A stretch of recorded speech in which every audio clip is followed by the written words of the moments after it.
A paz do Senhor Jesus, estamos iniciando mais um Instantes Finais, a sua aula de escatologia e de profecia bíblica no seu lar.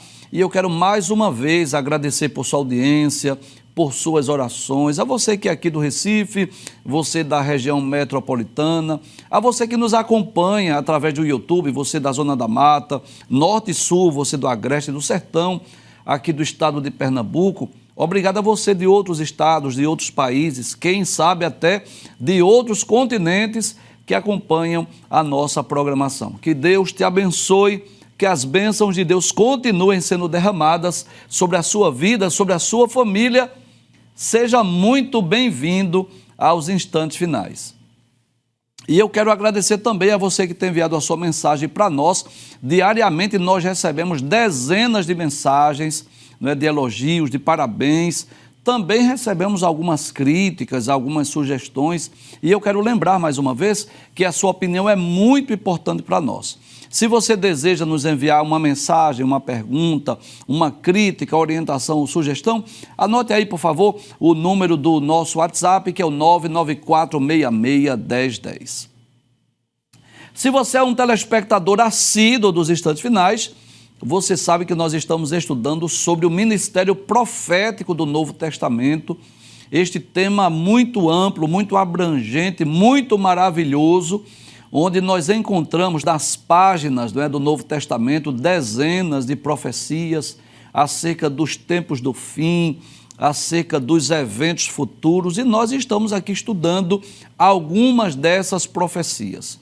No programa anterior, nós estudamos sobre o destino dos justos e dos ímpios, dedicamos 2 programas para tratarmos desse assunto, não é claro, você sabe que esta é uma imagem meramente ilustrativa, mas só para termos uma ideia do que está reservado no futuro, para os justos e para os ímpios.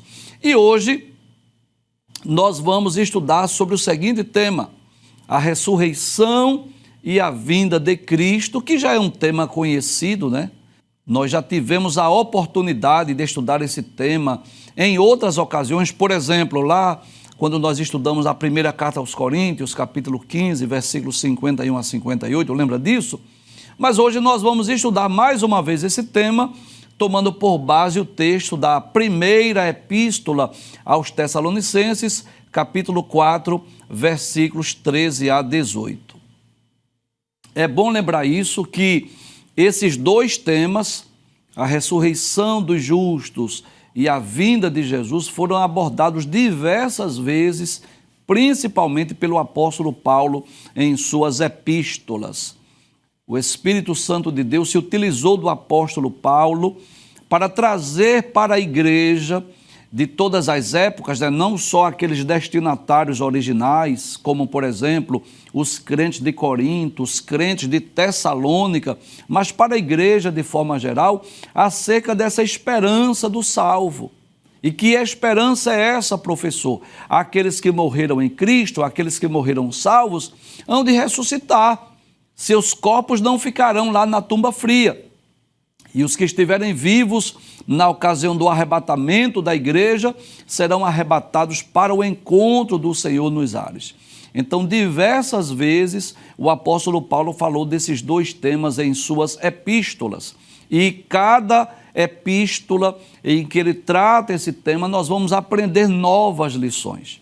Por exemplo, na primeira carta aos Coríntios, capítulo 15, Paulo traz um tratado teológico acerca da ressurreição, iniciando falando lá da ressurreição de Cristo e depois a ressurreição dos justos, e ele fala um pouco, de uma forma muito abreviada, acerca do arrebatamento da igreja.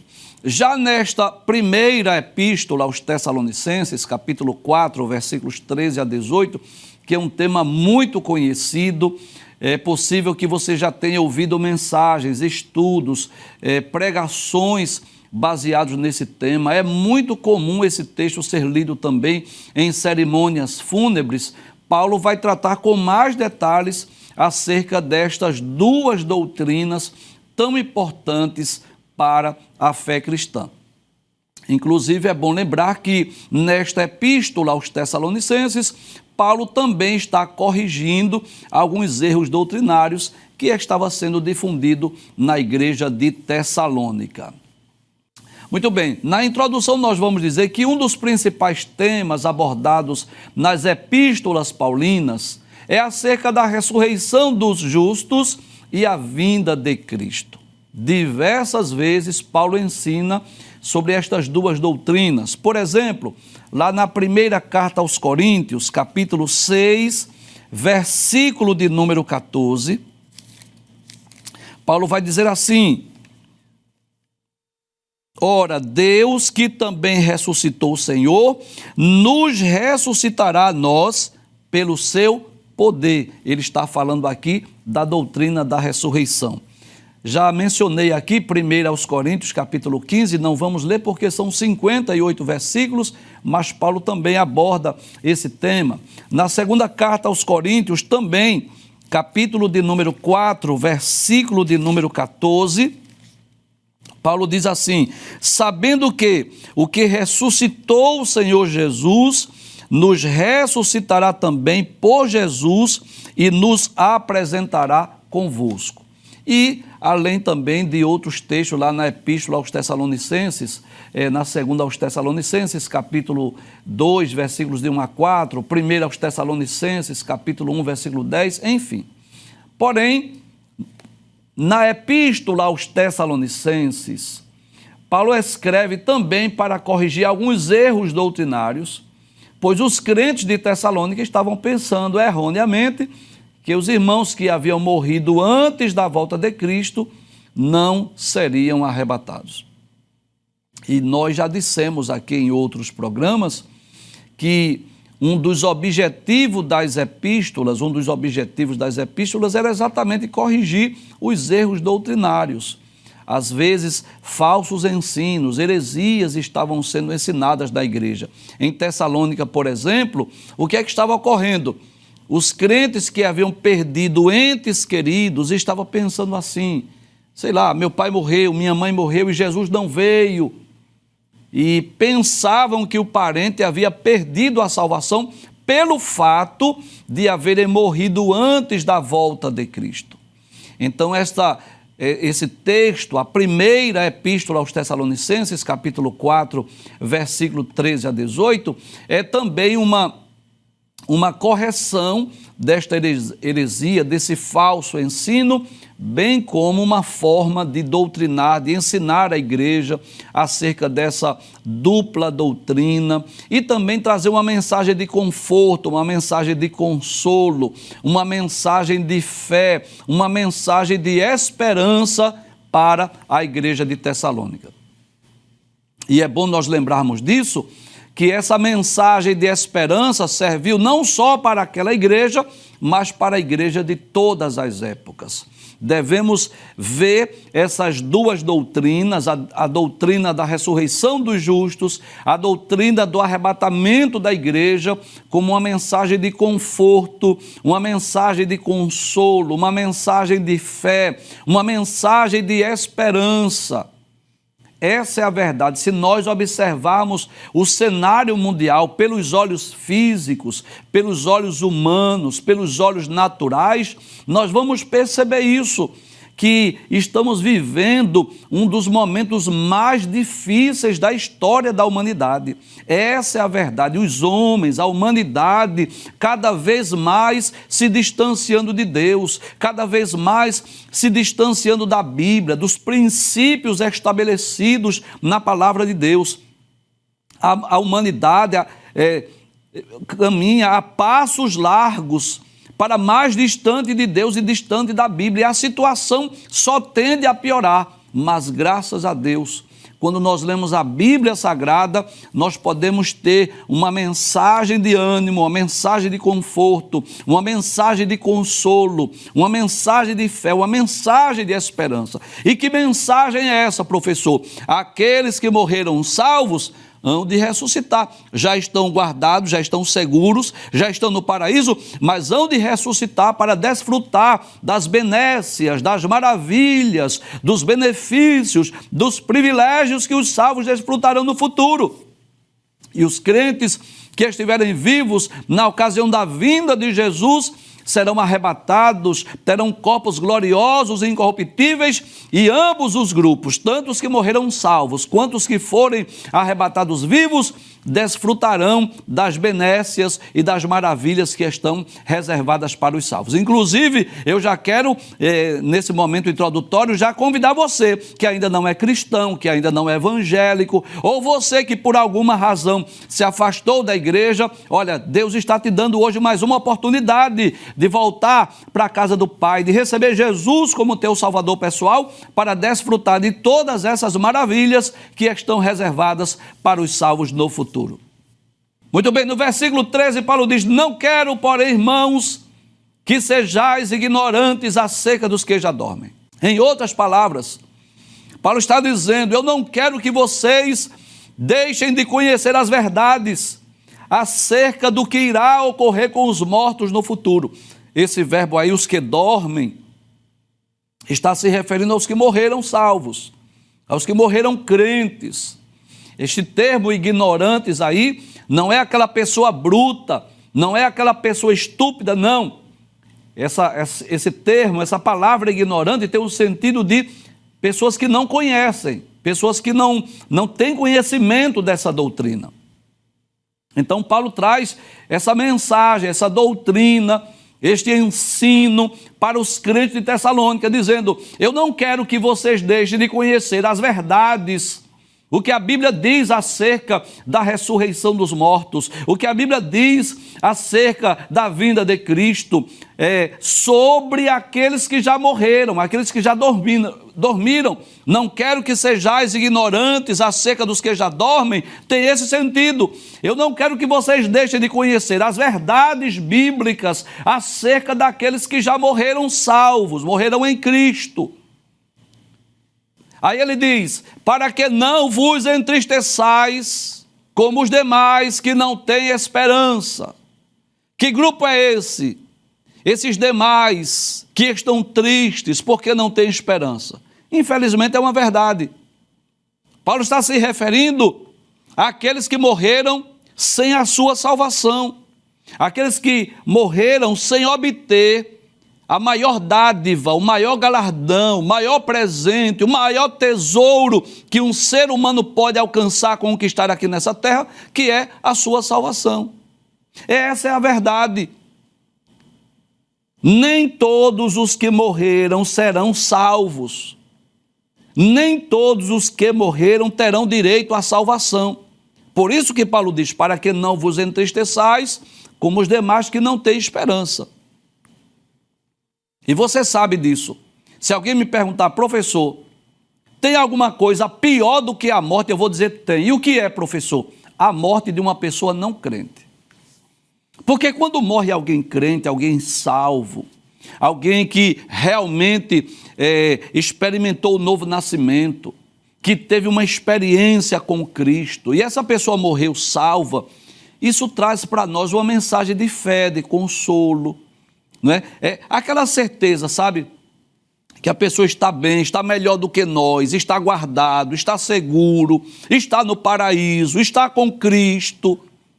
Então nós que ficamos, que vamos sepultar aquele parente ou aquele amigo, nós lamentamos, nós sentimos saudades, nós choramos, nós nos entristecemos. Essa é a verdade, porque somos seres humanos, nós vamos sentir a falta. Sabe aquele momento da sepultura, aquele momento de dor, de tristeza, de lágrima, de sofrimento, não é? Uns choram, outros desmaiam, é aquele momento de desespero. Mas quando é alguém crente, quando é alguém salvo, nós ficamos tranquilos nesse aspecto.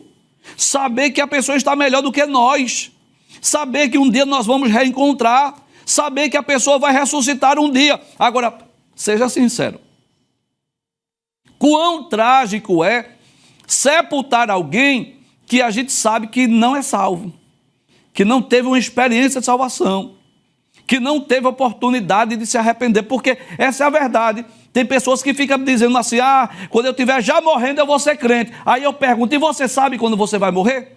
E você sabe o tipo de morte que você vai morrer? E se você tiver uma morte súbita? E se você morrer de um acidente? E se você morrer de um desastre? E não houver tempo para você se arrepender? Como muitos, por exemplo, que morrem dessa forma trágica. Então não podemos brincar com coisa séria. A decisão mais importante que o ser humano toma nessa vida é: onde vou passar a eternidade? Não existe decisão, escolha mais importante do que essa, porque isso vai interferir na nossa vida eterna, para o futuro. Então alguém às vezes morre sem a salvação. Aí imagina, por exemplo, nós sepultarmos alguém que não morreu crente, não morreu salvo. Não tem como falar de esperança para essa pessoa, porque embora que essa pessoa vai ressuscitar, ela vai ressuscitar para a condenação eterna. E eu não falo isso para amedrontar ninguém, eu falo isso, primeiro, porque é um princípio bíblico, primeiro, porque está estabelecido na palavra de Deus, e segundo, para alertar, advertir quem está vivo, porque essa é a verdade. Se já morreu, olha, não tem mais o que fazer, não adianta prece, nem Ave Maria, nem rezar, não adianta mais não. Esse costume de rezar pelas almas dos mortos não tem base bíblica. Isso não é um princípio bíblico. Nós não oramos, nós não rezamos pelas almas de quem morreu, não. Nós oramos pela viúva, pelo viúvo, pelo órfão, pelos parentes que ficaram, pela família enlutada, mas porque morreu a gente não ora mais. Até porque se já morreu salvo, não precisa de oração. E se morreu condenado, a oração não vai surtir efeito algum. A Bíblia diz assim, Hebreus 9, 27, está ordenado aos homens morrerem uma vez, vindo depois disso o juízo. Então Paulo diz assim aos crentes de Tessalônica: eu não quero que vocês sejam ignorantes, que vocês deixem de conhecer as verdades acerca de quem já dormiu, dos que já dormiram, para que vocês não se entristeçam como os demais que não têm esperança. E quem são esses que não têm esperança? Aqueles que morreram sem salvação, os familiares daqueles que morreram sem salvação. Essa é a verdade. É doloroso dizer isso, porque eu sei que é a realidade de algumas pessoas que estão me assistindo. Mas imagina, por exemplo, a mulher que perdeu o marido que perdeu sua esposa, os pais que perderam seus filhos, que não eram crentes ou estavam desviados, e sabe que não houve tempo de se arrepender, de pedir perdão, e sabe que ele está no lugar de dor e sofrimento. Isso é muito trágico. Mas a morte de um crente não, é diferente. Nós choramos, derramamos lágrimas, sentimos tristeza, pesar, saudades, mas a gente tem essa esperança de rever, de reencontrar. E Paulo traz essa mensagem aos crentes de Tessalônica, para que eles estivessem tranquilos sobre o estado, a situação daqueles que morreram crentes, daqueles que morreram salvos. No versículo 14 ele diz: porque se cremos que Jesus morreu e ressuscitou, assim também aos que em Jesus dormem, Deus os tornará a trazer com ele. Olha que coisa interessante. Paulo está dizendo assim: se você crê que Jesus morreu e ressuscitou, se você tem essa fé, se você tem essa confiança, se você tem essa convicção no seu coração, também aos que em Jesus dormem, Deus os tornará a trazer com ele. O que é que Paulo está dizendo? Da mesma forma que Jesus morreu e ressuscitou, os salvos também vão ressuscitar. Aqueles que morreram em Cristo hão de ressuscitar. Qual é a base? Qual é a prova? Qual é a certeza que eu tenho? O fato de Jesus haver ressuscitado. Veja o que ele diz no versículo de número 15. Observe. Aí ele diz: dizemos-vos, pois, isto pela palavra do Senhor.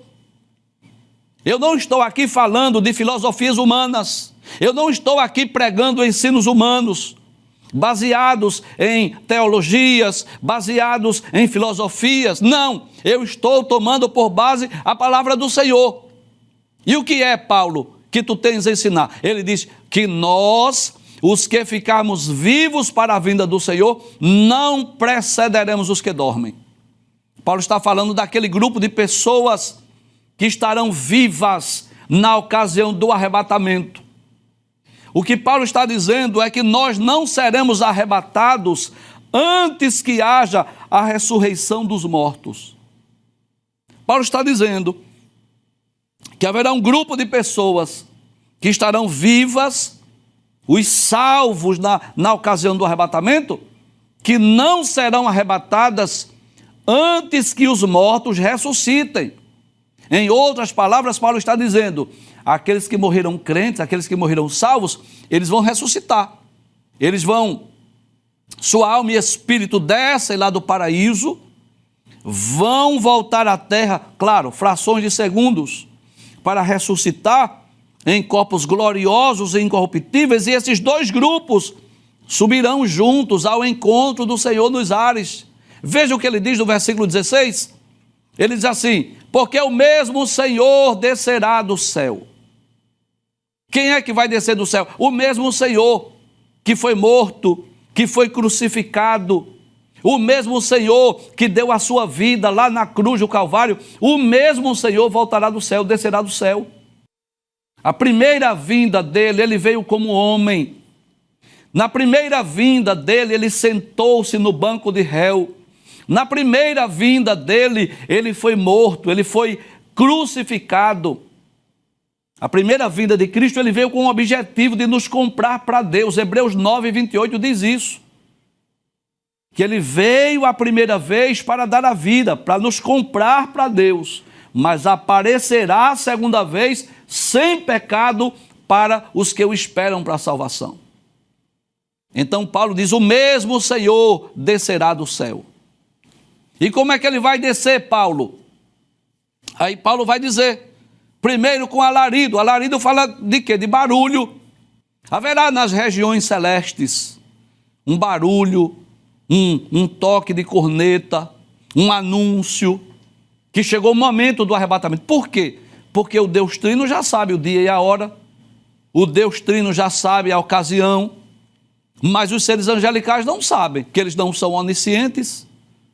E eu diria que, momentos antes da vinda de Cristo, momentos antes de Cristo voltar para buscar a sua igreja, o que é que acontecerá? Haverá esse barulho. Aí Paulo diz, ele descerá do céu com alarido, e alarido fala de barulho, e diz com a voz do arcanjo. Acreditamos aí que o arcanjo será aquele responsável de anunciar aos seres angelicais, de propagar, chegou a hora, chegou o momento, chegou a ocasião em que Jesus vai buscar a sua noiva, vai buscar a sua igreja. Preparem-se, seres angelicais, para o cortejo, para o momento da entrada nas regiões celestes, descer do terceiro céu para o segundo céu, para esse encontro glorioso entre Cristo e a sua noiva, que é a igreja. Aí ele diz, o mesmo Senhor descerá do céu com alarido, com voz de arcanjo, com a trombeta de Deus. É claro que eu não acredito que quem estiver na terra vai ouvir esse toque da trombeta, mas creio que esse toque será para as regiões celestes, para os seres angelicais, para as miríades de anjos, que ao som desse toque de corneta saberão, chegou o momento, a ocasião de descermos com Cristo.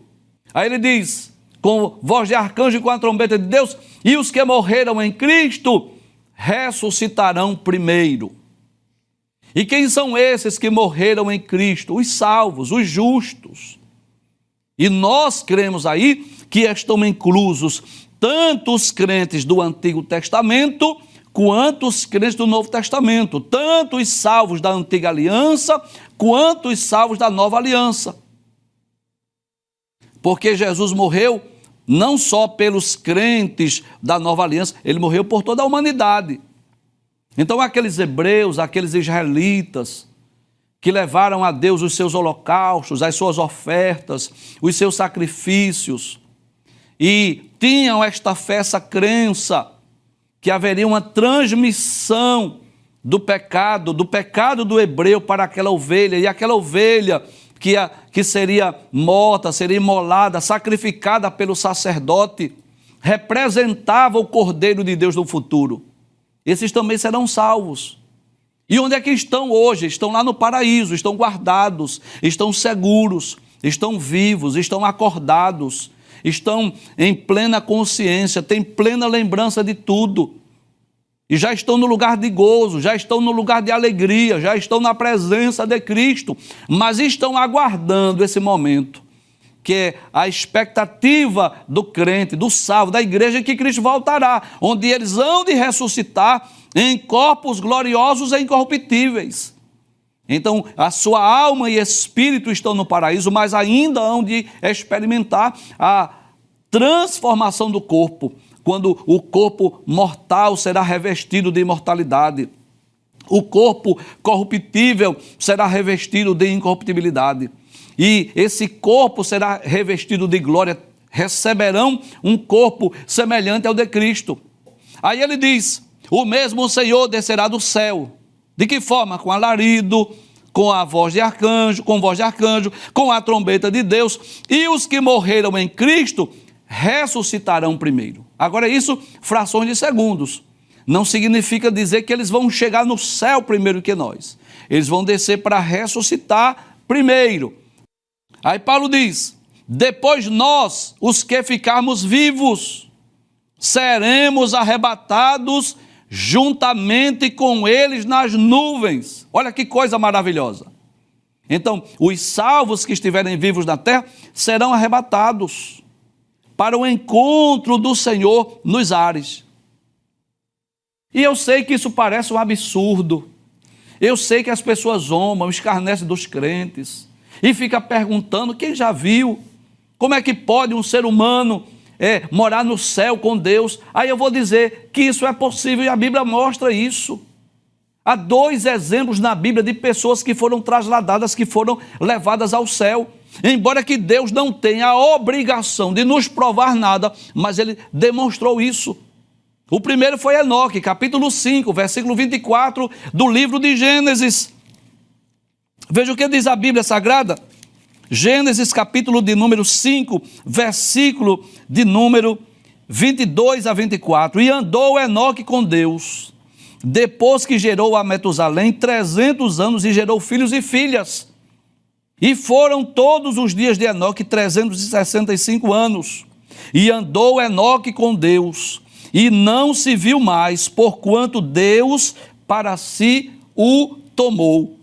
E é interessante que o escritor aos Hebreus, no capítulo de número 11, falando acerca da galeria dos heróis da fé, ele vai trazer essa experiência de Enoque como um dos heróis da fé. Capítulo 11 da Epístola aos Hebreus, versículo de número 5, ele diz, pela fé Enoque foi trasladado, foi levado ao céu, para não ver a morte. Olha, o que significa dizer que nem todos vão morrer, nem todos vão descer à tumba fria, nem todos vão experimentar a morte. Ele diz, e não foi achado. E por que Enoque não foi achado? Ele diz, porque Deus o trasladara, visto como antes da sua trasladação alcançou o testemunho de que agradara a Deus. Então, Enoque viveu neste mundo procurando agradar a Deus, andar com Deus. Com certeza não foi fácil.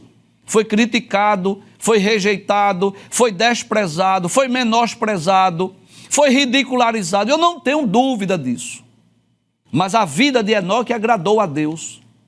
E Deus disse assim, eu vou trazê-lo para cá. Eu vou trazer este homem para morar aqui comigo no céu. E o texto diz que ele foi procurado e não foi achado.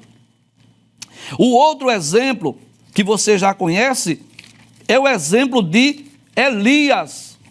Nós já tivemos a oportunidade de estudar aqui acerca de Elias, que é conhecido como o profeta de fogo, aquele homem através do qual Deus fez coisas extraordinárias, muitos milagres. Nós temos uma série de programas que gravamos acerca do ministério profético de Elias. Mas você sabe que Deus fez coisas extraordinárias na vida de Elias. Através de Elias, Deus deteve, da oração de Elias, Deus deteve o céu para que não chovesse por aproximadamente 3 anos e meio. Deus proveu pão e carne para Elias, os corvos levaram pão e carne para ele. Depois ele foi ser cuidado lá pela viúva de Sarepta, onde chegou e multiplicou a farinha, o azeite da viúva. E enquanto houve seca, não faltou farinha, não faltou azeite para aquela viúva. Depois o filho da viúva morreu e ele ressuscitou, e muitos milagres. Desafiou os profetas de Baal, fez cair fogo do céu quando os soldados foram buscá-lo. Várias coisas extraordinárias Deus fez através de Elias.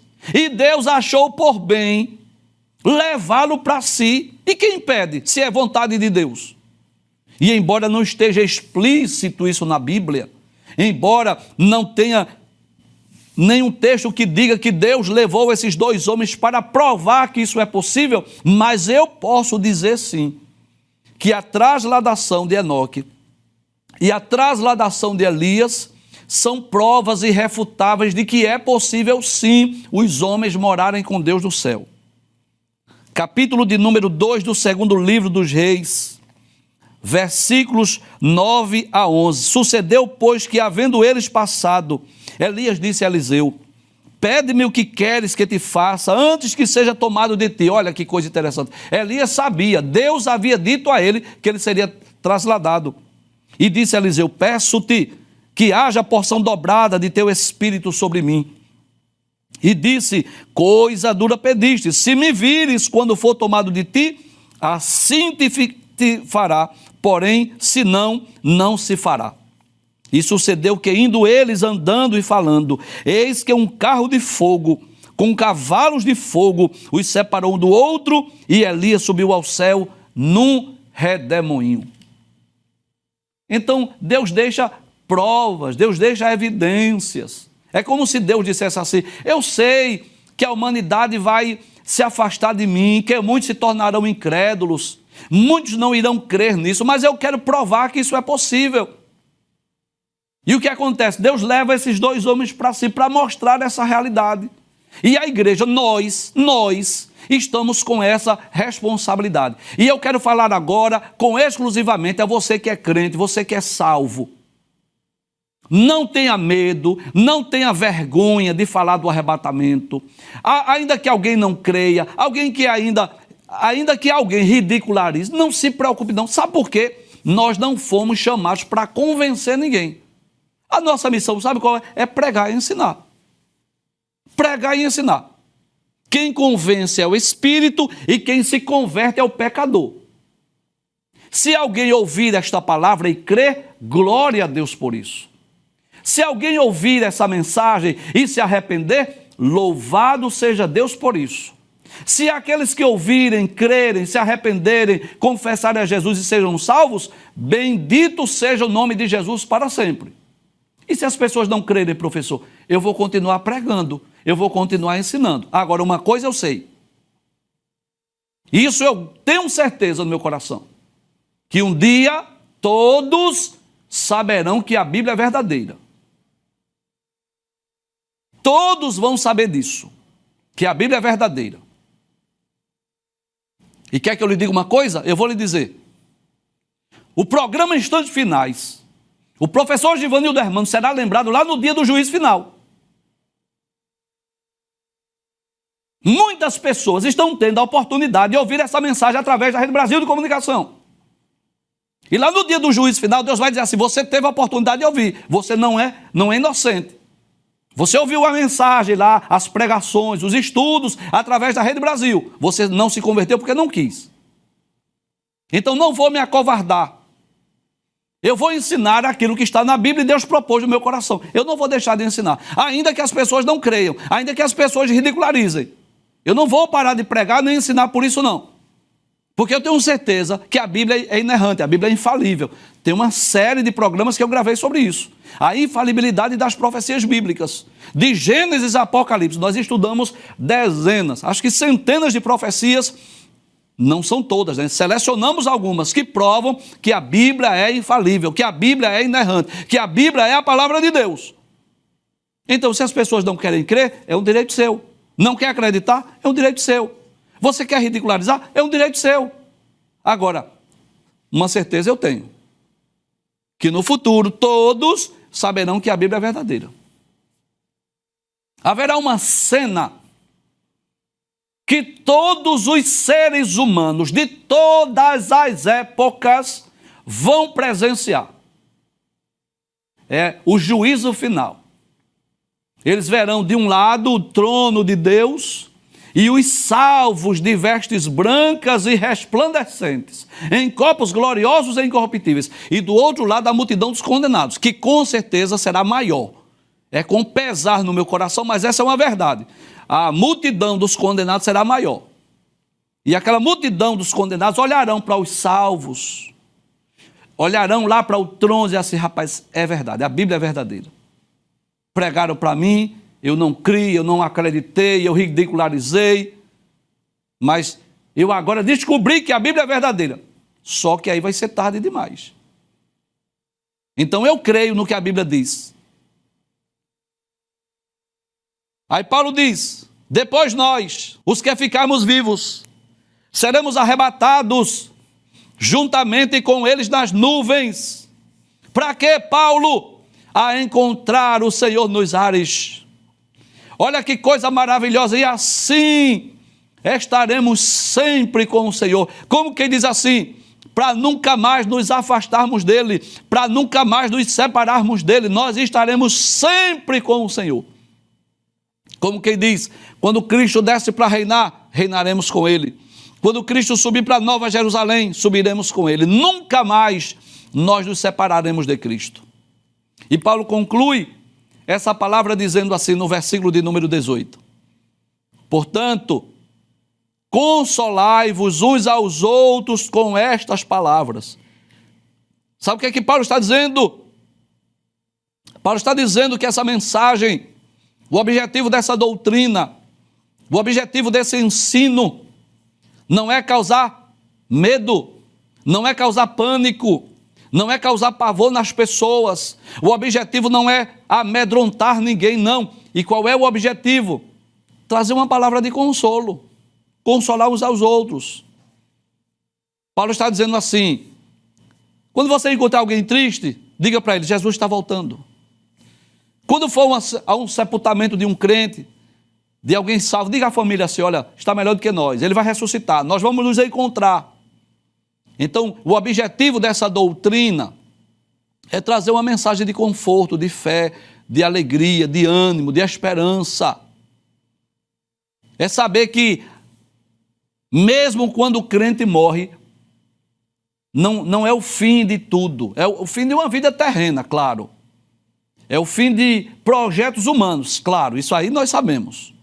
Mas que essa pessoa está viva, está com Cristo, está em plena consciência, está no paraíso e há de ressuscitar para nós nos encontrarmos e desfrutarmos da eternidade com Deus, com Cristo no céu. Então Paulo conclui esta palavra dizendo aos crentes de Tessalônica, consolai-vos uns aos outros com essas palavras. E é isso que nos consola diante desse mundo, né? Cada vez mais distante de Deus, onde o mal prevalece, impera neste mundo. Mas há uma esperança para o crente, há uma esperança para os salvos. Nós não temos aqui cidade permanente. Sabe qual é o desejo de Deus para nós?